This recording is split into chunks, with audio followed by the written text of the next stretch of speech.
What's up everyone, and welcome to our video of Joe the Bass and Things.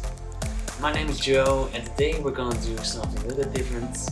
Instead of doing like 2 top 10s about the worst and best movies of the year, we'll be doing the top 5 best and worst movies of 2022 in one video. So what we're gonna do is we're gonna go first to the best and then to the worst movies of the year. But without further ado, let's get started by the best movies of the year. The way of water connects all things. Before your birth and after your death. This is our home! I need you with me. And I need you to be strong.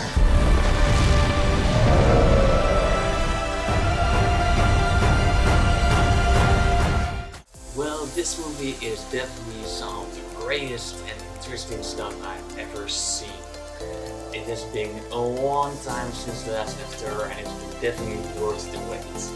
It was an amazing new story, great new elements, great new effects and characters. I really like the whole CGI stuff just thrown into it. I agree, but some new elements to the franchise. James Cameron is an amazing director, and he showed it off for sure. And it has been really great to see all this. I really like the fact that Sully and all now family is one big family of 6, I think now. I really like a few characters, depth, and the development. It was a lot better than the first one. Not many characters felt one-dimensional. A lot of characters were actually well developed this time. I know it may be a little bit anticlimactic to bring a lot of people back from death, but I actually think they handled it very well by bringing back some of the villains. So just the whole thing is just very interesting. I really think it's way different from the original and way more empowering, and just it's just been something new, and I'm feeling to the whole franchise, and I'm definitely waiting for the other 3 sequels to appear. And I just can't wait for it. And yeah, of course, there may have been some things I haven't really talked about yet, like for example a big death that happened in this movie. But I actually think it's best that I leave that for you guys to find out, because I don't want to spoil anything. Good morning, aviators. This is your captain speaking. Today's exercise is dogfighting. 2 versus 1? Hey, he's gotta be kidding. What the hell?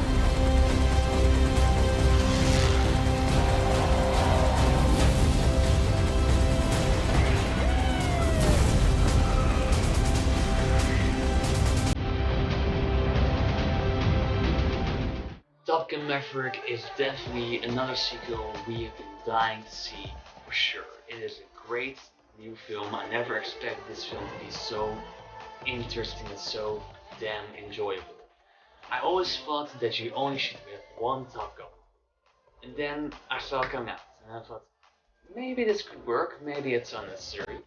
But it came out, it had new interesting characters, a great cast, amazing performances, amazing action, new elements brought to the franchise, and bringing back some references from the old run.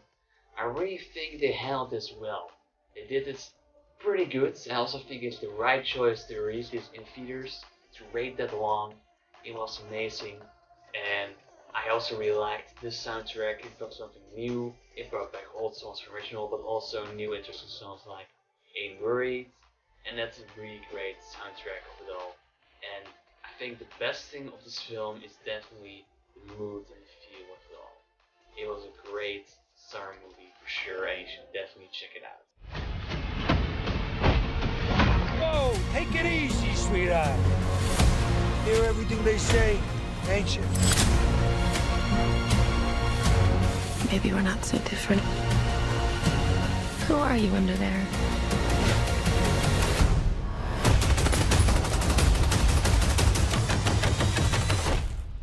I'm vengeance. There have been a lot of Batman movies over the years, but this one stands out in particular because It feels more like a detective film. A lot of things are turned into one and all is to one big giant mystery that has to be solved. But it was amazingly cast, it was gratefully told, great cinematography, amazing shots and visuals, and just the all-over feel was amazing. I really liked the tone, the darkness thrown into it. It was a very different Batman movie than we're used to. And that's just something new and interesting that's just amazing to the franchise. I also liked a lot of the films. I liked the filming, I liked the Riddler, I liked Falcone. I really liked how they kind of just changed the story from the comics. It was maybe a little bit controversial, but it was a new and interesting change that was pretty good. I also liked the dynamic between Catwoman and Batman in this film. Very different from what we've seen before on the screen and in the comics and on TV form. It's just something interesting and unique we haven't really seen before. And sure, some things may have been controversial, some things may have been expected, but I do definitely overall think it was new and interesting. That movie we just never seen before, and it should definitely be remembered for that. I know what you whisper. They have lost their protector. Now is our time to strike.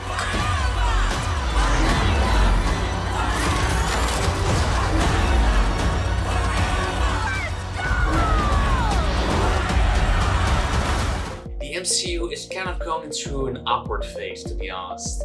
It has some good movies and some bad movies and some great series and some lesser great series in a new phase. Phase 4 is definitely a very divisive phase of the MCU. But Wakanda Forever has shown that the MCU is still growing big. It's still gonna be great. It still looks amazing for sure. And given the other movies that are coming out in the future, it really looks like Marvel is picking up their game again. Like they're thinking this is how it works. This is how you're gonna make a great MCU movie. But they were still pretty good. And this film is the greatest of the year. It's a really great film, full of depth and action. Great new characters thrown into it. I really liked Ironheart. I really liked the new anti-hero, such as Villain Namor, and the new Black Panther version was great. I really liked how they throned Shuri into the throne, made her the new Black Panther after her brothers died. Unfortunately, because our dear Chadwick Boseman is now resting in peace. And they really did it well in the film. They really handled his death in a good way, the death of both T'Challa and the actor. And yeah, I think they really just brought a whole kind of new dynamic to the franchise, and they handled it well with new interesting elements and great characters, amazing effects, and just some of the best action and depth thrown into it. It's really a sequel you should definitely check out. Now before we get to the best movie of the year, I'd just like to give away 3 honorable mentions. Across the multiverse, I've seen thousands of Evelyns. You can access all their memories, their emotions, even their skills. We may be bad, but we're so good at it. Arrest them! We're out of here. So long, suckers! Going nowhere. Well, this just got a little weird. For whom you shed your last teardrop. I can feel that.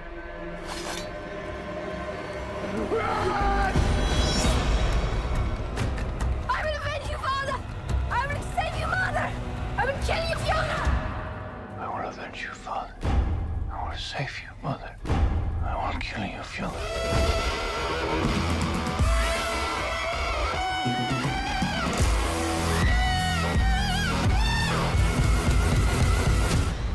He was my destiny. This film is been told through the eyes of maybe the bad guy, but he's played by Tom Hanks and he plays it surprisingly well. And I also think it's very interesting that they tell it through a different perspective than the artist. It brings something interesting and new to the film. And sure, we get to know a lot more about Elvis. It's all about Elvis, the whole film. And the performances are just amazing. Austin Butler was definitely the best as Elvis for sure. He showed a really amazing, great performance. And Tom Hanks was great as his manager. And they really brought something new and interesting to the whole film cinema. It's hard to see who the bad guy really is, but I think we all know it. But it's still a great film, told with amazing visuals, great effects, and of course, some great leg work. But it's definitely something amazing, and just really something you can't forget. Now, we have done the best, now on to the worst. And we're getting really through it, with a turn of events. Pinocchio, be brave. Truthful. Non-selfish.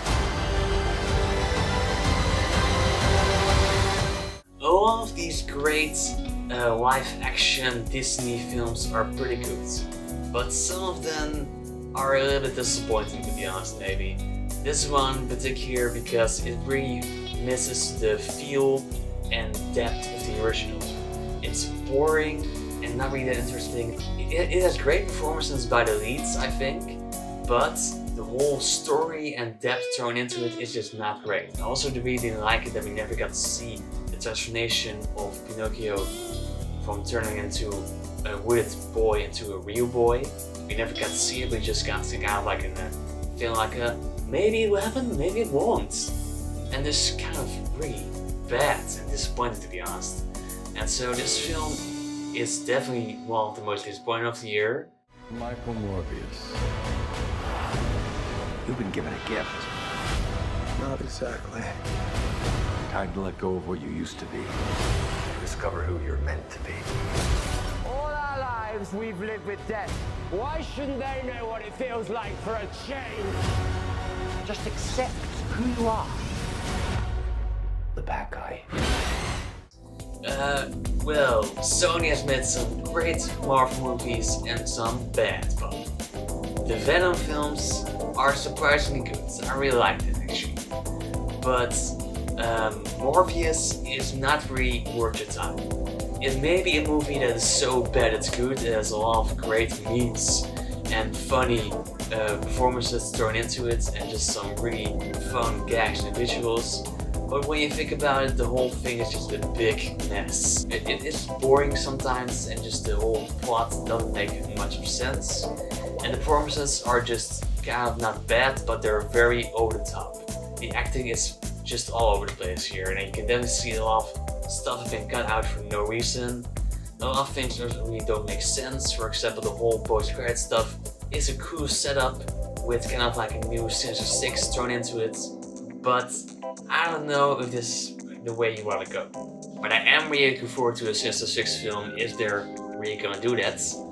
And I'm also looking forward still to the future of this Sony universe. I do really think that Kevin Hunter could work, and I'm also very interested in that film for sure. But Morbius was definitely a brilliant, ridiculous mess that's just funny, but also definitely bad at the same time. So you could definitely check it out, but you should remember that it's just bad. What we're doing is edgy. It's real. Crystal just did a fucking TikTok with a dinosaur. Hey guys, I don't feel so good. Some of you tested positive for influenza. Lauren! Think something's up with Lauren. Which is the good virus. Should we be concerned about, this level of vomit? The bubble is one big, giant mess full of things that don't make sense. We got dinosaurs, bubbles, waterfalls, tsunamis, islands, weird one-dimensional characters who are not really that interesting or funny. This is meant to be some kind of action, science fiction comedy, but it's not that great, it's not really that interesting, it's not really that well performed by the actors. It's just one boring mess that is not worth your attention. If the moon really is what you think it is, suit up. You have got a big gravity wave coming your way. You have to launch now! Did he say gravity wave? Trouble on the way. We're underwater, guys!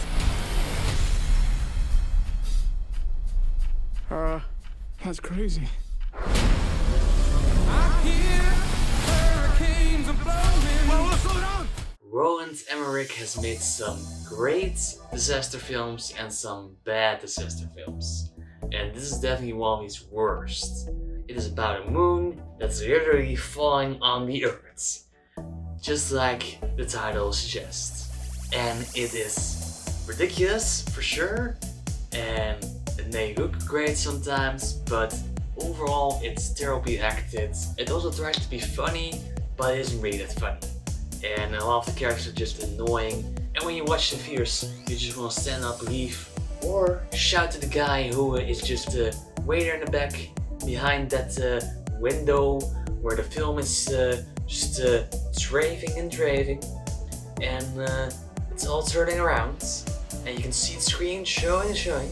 And I just want to say to the guy, shut this piece of shit off! It's hurting my face! Now, before we get to number one, I have to give away some Dishonorable Mentions. Movie man! No! It's time to party!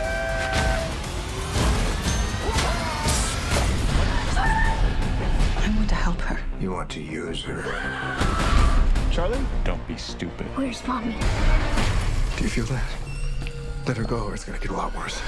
Where's Mommy? Tell me now! A toast in the new Maui. From now on, everybody's wishes come true. He's a stone-cold killer tied to the cartels. Word of advice, I would leave this island and not come back. You want to get to work or not? I'll do this one alone.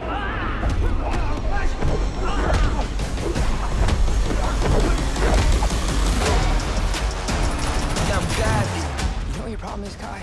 You think you're better than us. Eyes on the prize, try to rewind. Stop their hands up times to give them a sign. But I climb like Tony Hawk, ride till the whistles off, and I'ma die for it to pay. It's one giant mess that is just kind of like Dragon Ball Evolution. And maybe worse, maybe less worse. I don't think it's worse because Dragon Ball Evolution is an abomination. And this is just plain bad. It's goofy, not really that original. The characters are very forgettable, and it's just one big giant mess which is not worth your time.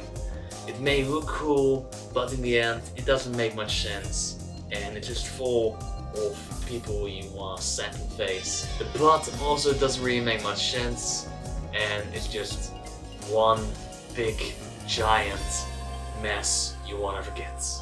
Well, that was the top 5 best and worst movies of 2022. I hope you guys enjoyed. Let me know down in the comments below what you think of this video, what is your best and worst movie of the year. Like this video, subscribe to my channel, and see you guys next time.